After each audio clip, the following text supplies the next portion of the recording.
And we are back on the sofa again.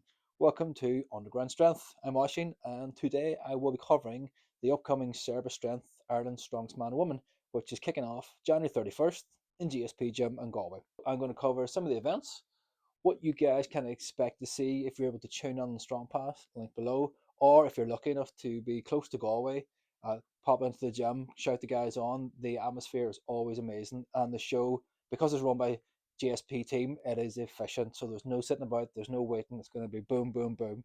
So from a spectator's point of view, it's great to watch.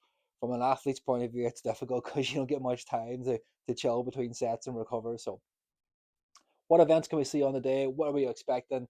Hopefully, I'll cover the events in detail just so you have an idea what it is, what they have to do, and also I'll drop in some what ifs. If I was there, what would I be thinking on the day? Where would my mind be? Just to give you an insight from somebody who's been on the other side of the lifting platform.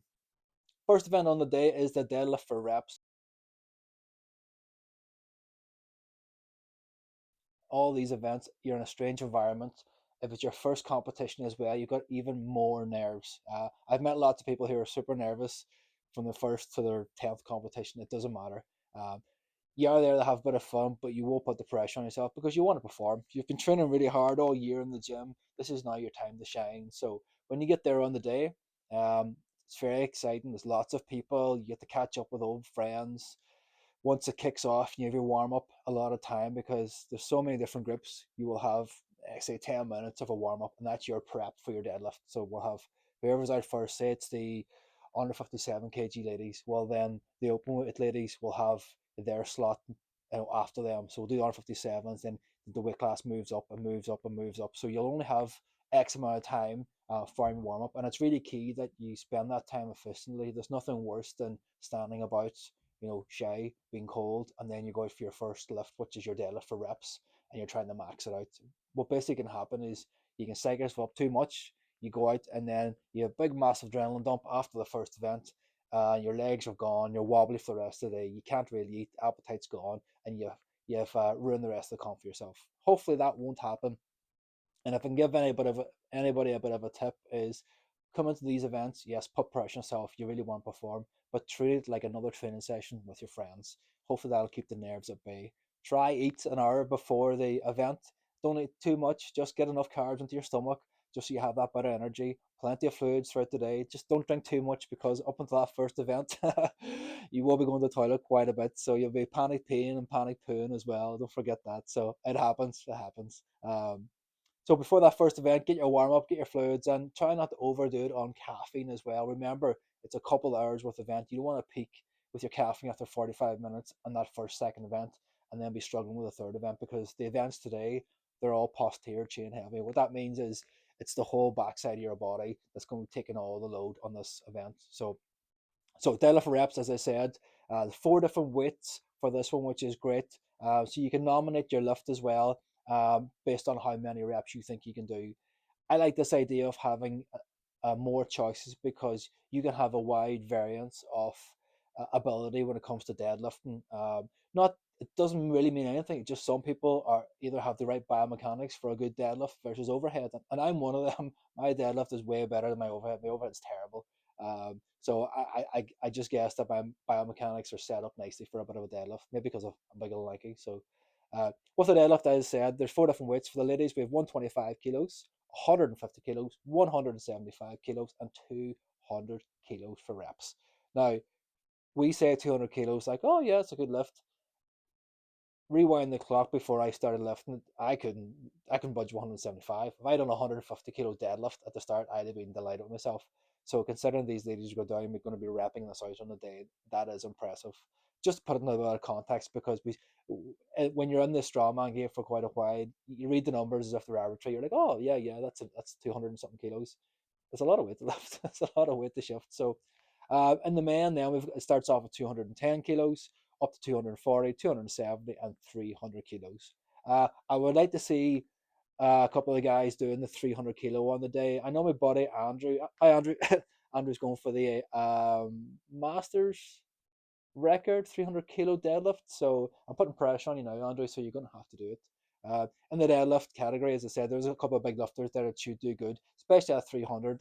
And the opens, I'm going to have to say by Cahill and Jer, they're going to be doing a few reps on this for sure. I would love to see some of the 90s doing the 300, and I would love. I think there might be one, maybe two guys in under 80s and a push. I'm not too sure. I've seen Liam McConville's training for the under 80s, and Liam's a really good deadlifter. I would love to see him pull a rep at 300. I can't see too many people pulling that, so it might save him a load of reps. And again, it's tactics. If you can do one rep of that, it saves you doing 2 or 3 reps at the 270. And you're a bit more fresh then coming to the next event. So once you get that first event out of the way, hopefully the nerves have relaxed a little bit. You can go out, you can get a wee bit of fluids in you, get small bit of carbs, get some buns. Doesn't matter what it is. Just don't eat too much. Don't eat too much because the next event then is axle press for a rep. So this is clean and press overhead. Axle bar for anybody that doesn't know, it's like a normal barbell, but it's actually about 2 inches thick. It's really thick. So from a grip point of view, it's a lot more difficult. You can't use your thumbs when you're grabbing the bar. It's usually a double overhand or something. So with that one, you'll clean it off the ground onto a belt, belt the shoulders, and then you'll try press it above your head. Once you get that lockout, referee will give you a down signal and you rinse and repeat. So it's as many of them reps as you can do in a minute. It's quite taxing. I think anything above 5, 6 reps into maybe 8 or 9 range is going to be enough to win it. I can't see anybody, especially the right weight. I think getting 8 reps at a certain weight pressing overhead in that a lot of time is good because you have 60 seconds. I think it's 60 seconds. So if you're even doing one every 10 seconds, that's 6 reps. So yeah, so it's going to be a tough one. For the ladies, with 55, 65, 75, 85 kilos. And for the men, starts it off at 85, jumps to 100, 115, and then 130 kg for the big guys. I would say there'll be a few 90s that'll do that 130, definitely. Next up, we have the Husfeld bag for distance. So this is a carry event. The Husfeld bag, for anybody that doesn't know, looks like a big tombstone is the best way to describe it. It's a replica of, it gets its name from the Husfeld stone, which is found in Iceland. Quick YouTube search and you'll find out what it is. It's a very historical lifting stone, which is very heavy, that you can get to pick up and carry around a certain track in Iceland. Not a lot of people have done it. It looks pretty cool. But again, it's in Iceland, so it's not exactly accessible. But the Husfeld bag is a sandbag version of that. As I said, it's like a tombstone. Um, with this one, we have to pick it up and then you have to walk for distance. So it's laps over and back. You have two choices in this one. So for the ladies, they have a 70 kilo and a 90 kilo bag. And for the men, there's a 100 and 130 kilo bag. Uh, the caveat this year is if you pick the heavier bag, you need to do a minimum of 20 meters. So if I'd say pick the 100 kilo bag and I do 30 meters run, and then somebody else picks up the 130 kilo bag, but they do 15 meters, well, I'm going to beat them. So again, it depends how your legs are feeling after. I think 20 meters on the 130 bag should be doable for most of the guys on the 90s plus. I would say it's not going to be easy, but these guys are fit. They're well capable of doing this. And definitely for the open weight guys, I would like to see a 130 bag. If the guys should get about 80 meters, I think that'd be a good score. I'm going to say it now. Richie Conlon, if he doesn't get 100 meters with a 130 bag, I'll be disappointed. The man's a machine and he's just got an engine and it's just his event. So if anybody can beat Richie in the sandbag, fair play to you. That'll be a good one. Next up, we have the farmers load and turn. So this is the first time I've seen this variant of the farmers in an event, which is really good. Usually in a farmers event, you pick it up, do the length of the course, drop it, turn, back again. And most of the time is either won or lost on the ends on the turn. So if you're really fast and efficient on the turn, you might save yourself an extra second, second and a half. And that's quite a lot over 3 laps. 3, 4 seconds could be the difference in a couple of places, especially at this level where everybody's going to be capable of doing the weight. So it's just about efficiency. What I like about this event this year is you pick it up, you do your lap, you drop it, you then add additional plates. So it's going to be 4 plates to each farmer, so 2 on each side. I think it's like 5 or 10 kg extra per hand, and then it increases with every lap you do. This is a really good alternative to the normal farmers. Why? Because it adds complexity, it adds room for error, and in all these events, the efficiency matters in the turn. So you can imagine now you're lifting 4 plates, you're dropping the plates onto the farmers, then you're picking up and you're turning. If it was me, I would probably watching guys do this. I've seen a couple of different ways. I like the idea of lifting 2 plates in each hand, covering the back two farmers, turn around, dropping them on the front, and then lifting when you're already down. So what you don't want to be doing is You don't want to put the plates on, and turn around, then lift it up. So if you're watching this, guys, do the back ones first, then the front ones, because you're already facing forward. When you're down, then just grab the farmers, grip, rip, and go. Uh, you're not going to have time to be overly gripping it unless you've got a poor grip and you need to roll your hands onto it. For them 10 meters, I would just pick it up and go, because you don't want to be wasting time trying to set your grip and then end up losing out because somebody else is more efficient on the quick turn. So that's going to be a really good event. The weights, as I said, 60, 70, 80, 90 for the ladies, and that's per hand. So they're walking with, in essence, 180 kilos hanging off their body. Put that in the context for you. In the men, then it's 100, 110, 120, and 130. Again, great concept. I'm really looking forward to seeing this. I don't think it's about who's the fastest. I think it's going to be the person who's the quickest at loading and turning. And then on to the last event, we've got the sandball over yoke. And then you pick your weight on this. So you, for the ladies, it's 60, 80, 100 kg, your choices, and it's over a 44-inch bar. For the men, then we have 100, 120, and 140 over a 48-inch bar. Now, I have seen a lot of the guys training this over higher bars, higher loading. I seen Jared doing today, doing single motions, or one motion, sorry, which is basically pick off the ground, up, roll, extend, and drop. So no bouncing at the bottom. I'd say Gerald did good in this. I watched him doing Ireland's Strongest Man there last year, and he was flying with a stone. If he hadn't have been if he hadn't have been showboating, he probably would have got another rep or two. But good old Gerald likes to put a show on, so which was great for the crowd. We love seeing that. We love seeing that.